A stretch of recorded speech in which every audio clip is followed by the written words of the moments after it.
Thanks very much, Micheál, and it's great to be here today. And it's great to have published our 2024 State of the Environment report and to have so many of the authors able to present here today. It's always, somebody was describing it as a mammoth's challenge. It is always a huge challenge pulling together expertise, not only of the EPA, but also many other experts across Ireland coming together to produce the report. And it then really becomes the reference document for the next 4 years, not only for the agency, but certainly for policymakers and for other stakeholders as well.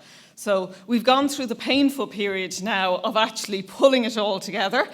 So now we can enjoy it and use it extensively over the coming years.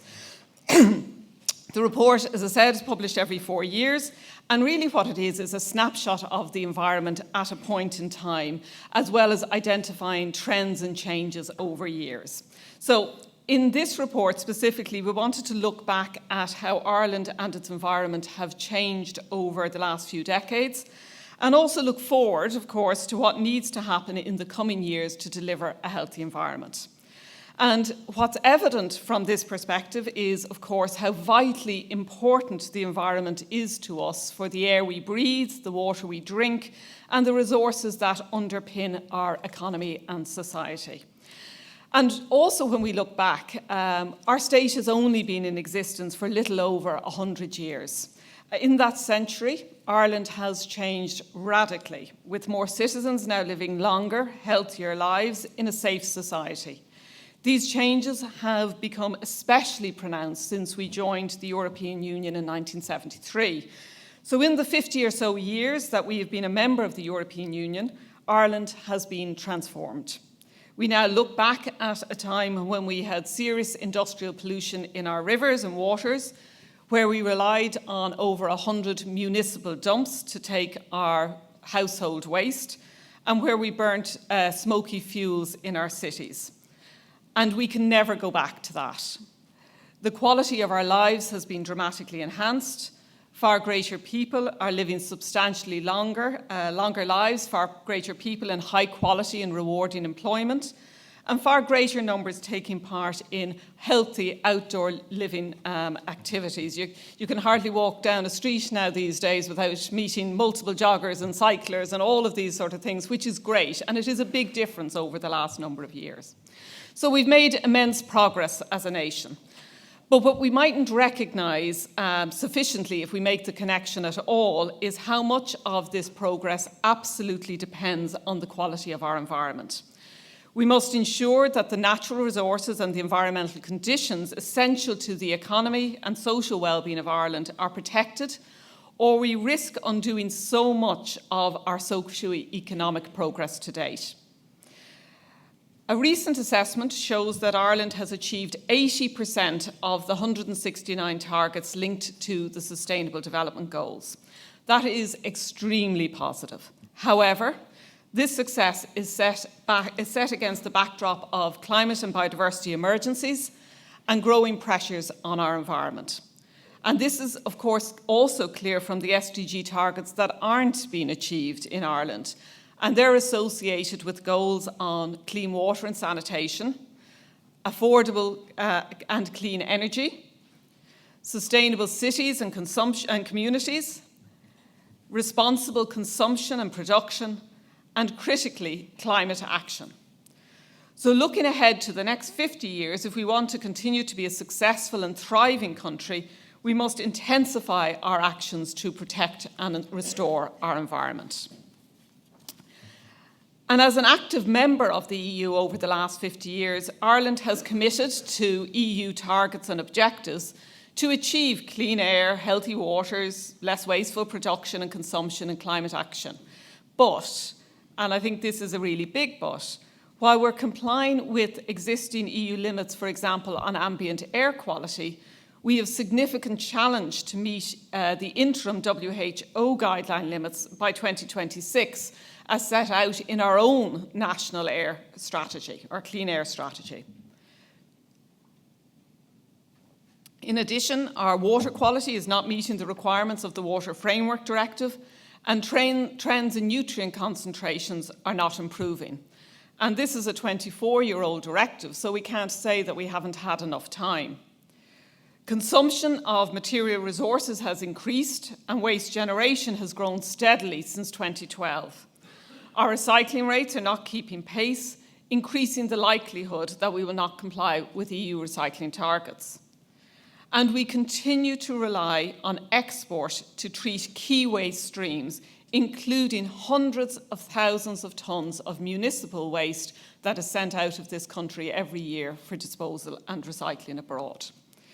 Critically, we're not meeting national and EU targets on climate mitigation, although some progress has been made. So when you take all of that together, and in summary, we're not meeting our legal requirements, or more importantly, the objective of these requirements, namely to provide a healthy environment. In this regard, the development of the State of the Environment report has led to insights on some of the key elements of change and action that are needed to set us on a sustainable trajectory for a healthy future for Ireland.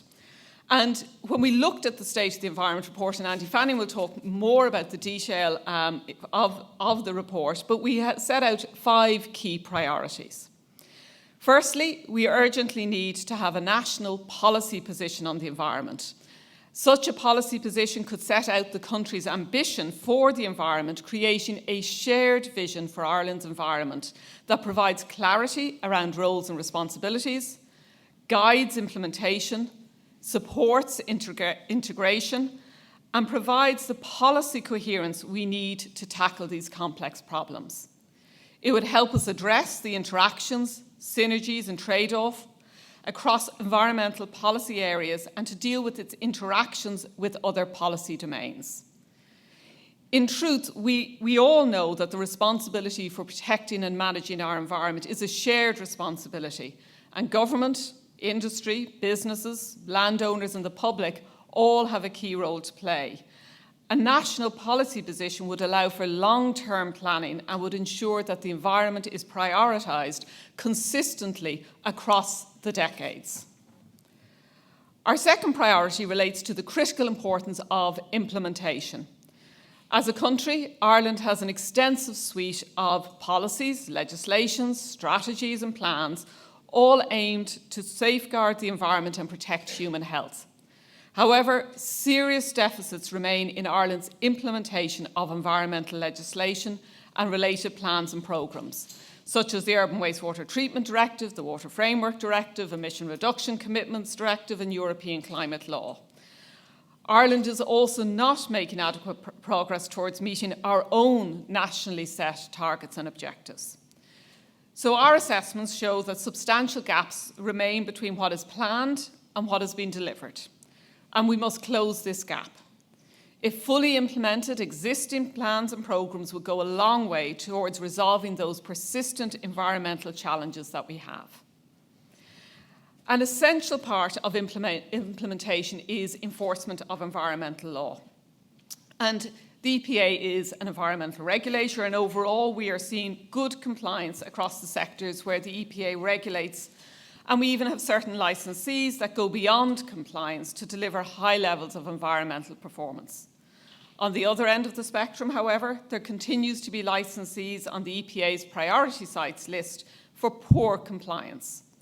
Some widespread issues do persist, and the EPA has deployed significant resources to the enforcement of the unregulated commercial peat sector, for example, and you may have been reading about this in the papers over the last few days. We will continue to target our enforcement interventions at these operations. The enforcement that we have done so far has led to successful legal proceedings in both the District and the High Court. And of course, local authorities also have vital statutory responsibilities for enforcing much of Ireland's environmental protection legislation in their areas. The scale of environmental enforcement work they carry out is significant, but in many aspects it is not delivering the necessary environmental outcomes, such as improved water, air, reduced noise exposure and improved circularity in the management of resources. So clearly there is much more that can be done via effective regulation to deliver the outcomes that we all seek for the environment. And in this context, we keep coming back to full implementation of and compliance with legislation is a must.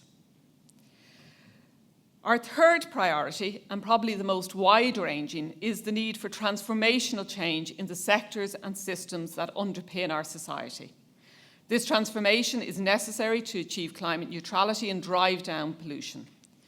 When we look back over the past decades, we've seen in Irish law and policy a progression from seeking to be less polluting towards being more efficient in terms of energy use, waste generation and material use.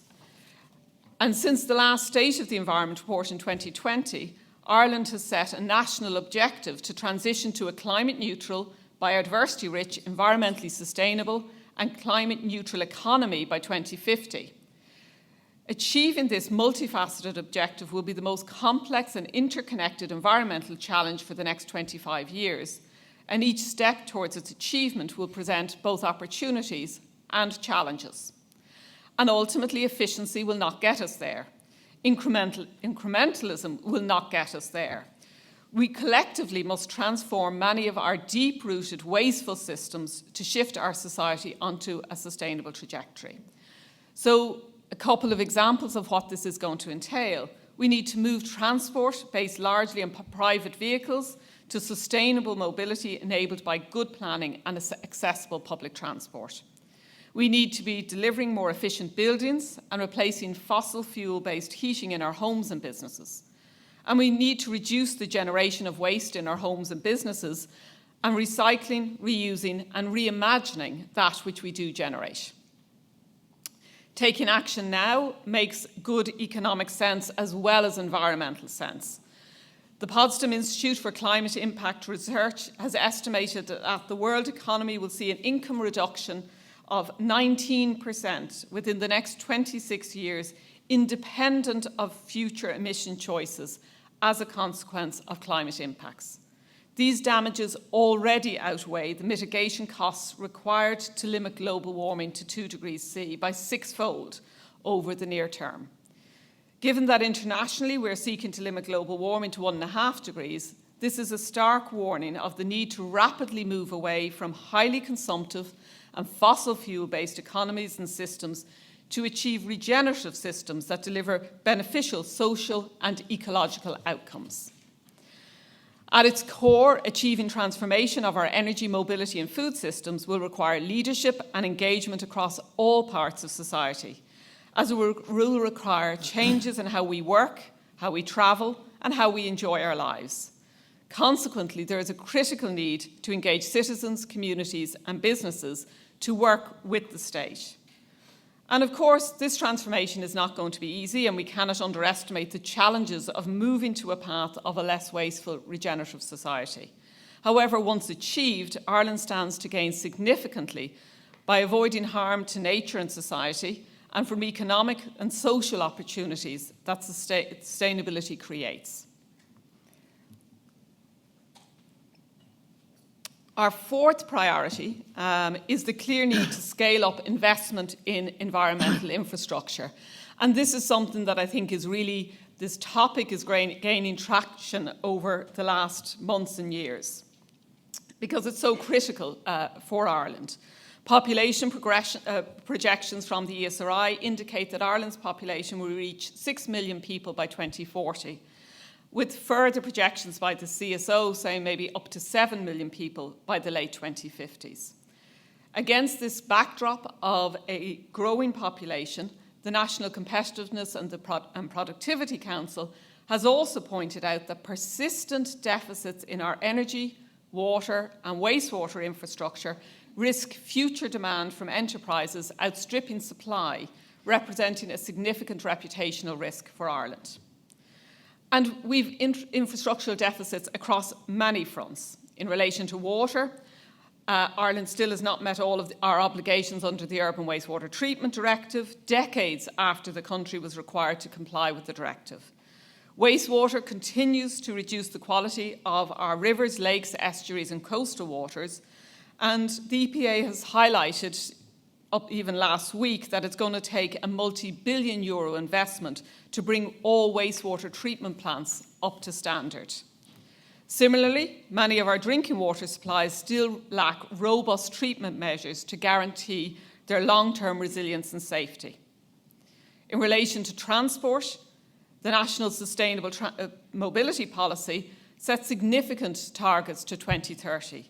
50% increase in daily active travel journeys, more than 100% increase in daily public transport journeys, 20% reduction in total vehicle kilometre travelled. So huge ambitions, but delivering on these ambitions and key commitments will require improving rail infrastructure in the 5 cities, commencing construction of the Metrolink in Dublin, and continuing the design and development of other light rail projects in the Greater Dublin area. With respect to energy, while progress has been made in the development of renewable energy, the national grid requires unprecedented change in the period up to 2030. In 2020, the demand for electricity was twice the amount it was in 1990, and that demand will substantially increase with increasing use of electricity for transport and heating and the increased demand for electricity from high demand users. And overall, the Climate Action Plan 2024 estimates that up to 125 billion euros of capital investment in low carbon technologies and infrastructure will be required in the period up to 2030. And of course, housing, as everybody knows who lives or has in any way engaged in Irish issues over the last number of years, housing is a significant issue for Ireland, and the draft National Planning Framework identifies the need for 50,000 new dwellings per annum by 2040. The delivery of this housing, together with the water, energy services and transport infrastructure, will place an extremely large demand on nationally sourced construction products. And this investment needs to be sustainable using secondary raw materials where possible. Looking at the circular economy, the European Commission's Ireland Country Report in 2024 highlighted that there's still an estimated gap of just under 1 billion euros if we are to achieve a circular economy transition, with more investment needed in eco-design, repair, reuse, remanufacturing, and in infrastructure for waste management. So collectively, all of these infrastructural projects constitute an extremely large delivery challenge to provide Ireland with the assets that we need to meet the challenges of our growing population and economy, while providing the systems that protect our environment. Investment decisions made this decade will define the infrastructure that will be available in our society for the next 50 years and need to be fully aligned with achieving the transition to a low-carbon economy. So maintaining and enhancing current investment will be key to this delivery and will need to be a critical facet of national development in the coming years. Last but not least, our fifth priority is something that the EPA has been calling out for probably the last 15 years or so, which is around environment and health. And this is really highlighting the close link between the environment and our health. And as the years have gone on, there is a significant body of evidence of the positive impact of our engagement with nature, with links to better mental health, stress reduction, and better social interactions.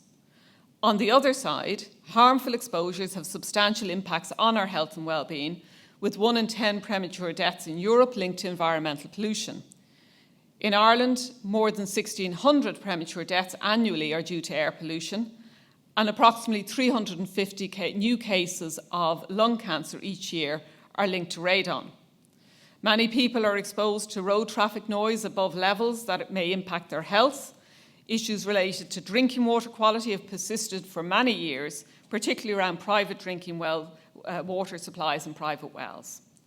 So one powerful insight in the report, and a really positive insight, is that the impacts of our environment on our health are modifiable.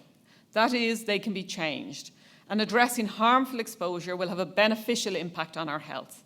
So addressing risks by reducing pollution, adapting to and mitigating climate impacts, and restoring ecosystems mean that people will be healthier and live longer. So in conclusion, the immense value of Ireland's environment cannot be taken for granted, and societal progress will be severely hampered if our actions damage this critical asset that we all depend on for air, water and resources. There is only one environment, and the EPA's State of the Environment report shows that the challenges facing us are closely linked and interrelated. Our understanding of these issues is greater than ever before, underpinned by comprehensive systems of monitoring and research. Some progress is being made.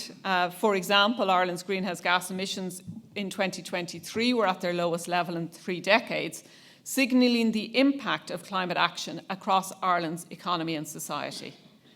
But while this is positive, we are still well off track in meeting our 2030 targets and our national 2050 targets.